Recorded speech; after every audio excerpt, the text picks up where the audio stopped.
Кыргызстандын өрт өчүрүү кызматы быйыл 100 жылга толот. Өткөн кылымда түптөлгөн бул кызмат өзүнө бай жана кызыктуу тарыхты камтып турары айтпаса да белгилүү.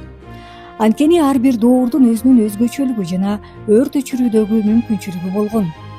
Жалындаган алаамат менен алышкан эр азаматтар эмгектенген өрт өчүрүү кызматы тууралуу ардагер полковник Бакыт Иманбаев буларга токтолду. 26-жылы Кошчинская деген көчөдө, азыркы Бишкектин ортосу, жанагы Ак уйдун тегерегинде ошол жерде Кошчинская деген көчө бар экен.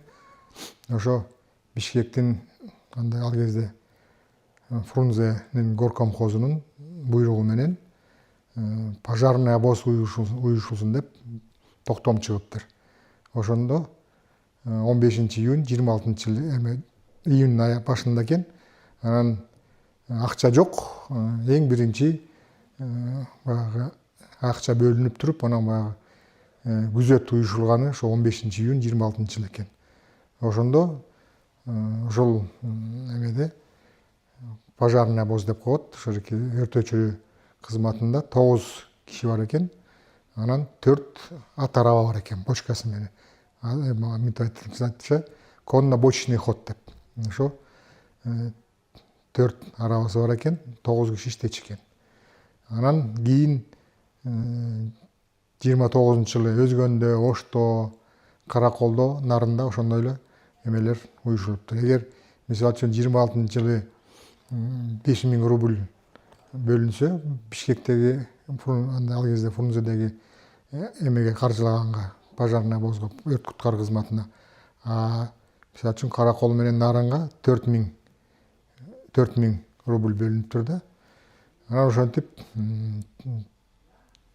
согуш атамендик, улуу атамендик согуш башталганга чейин өнүгө туруп, Кыргызстанда ошо өрт өчүрүү кызматында 22 өрт өчүрүү машинеси бар экен. Анан 26дан ашык мотопомпа бар экен.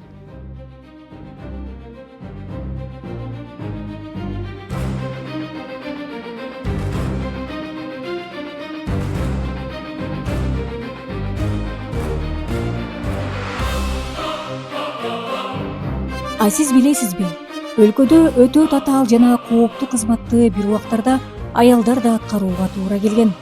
Буга бүтүүсүздөн башталган улуу ата мекендик согуш түрткү болуп, душмандын аба чабуулунан улам келип чыккан тилсиз жоону каармандык менен тизгиндеп турушкан. Анан кийин согуш башталганда, согуш убагында жалаң аялдар, кыз келиндер иштептир. Кыз келиндер иштеп, кийин согуштан кийин аларда ошо 34 боюнча эле киши калыптыр. Мисалы үчүн Караколдо баш аягы ошо өрт өчүрүү командасында 60тан ашык аял иштеп кетиптир. Алар кадимкидей эле ошо машинени айдап, ошол эле ат арабаны айдап, ошол эле ат араба болсо деген насосту ат арабада алып менен насос бочкасы менен барат.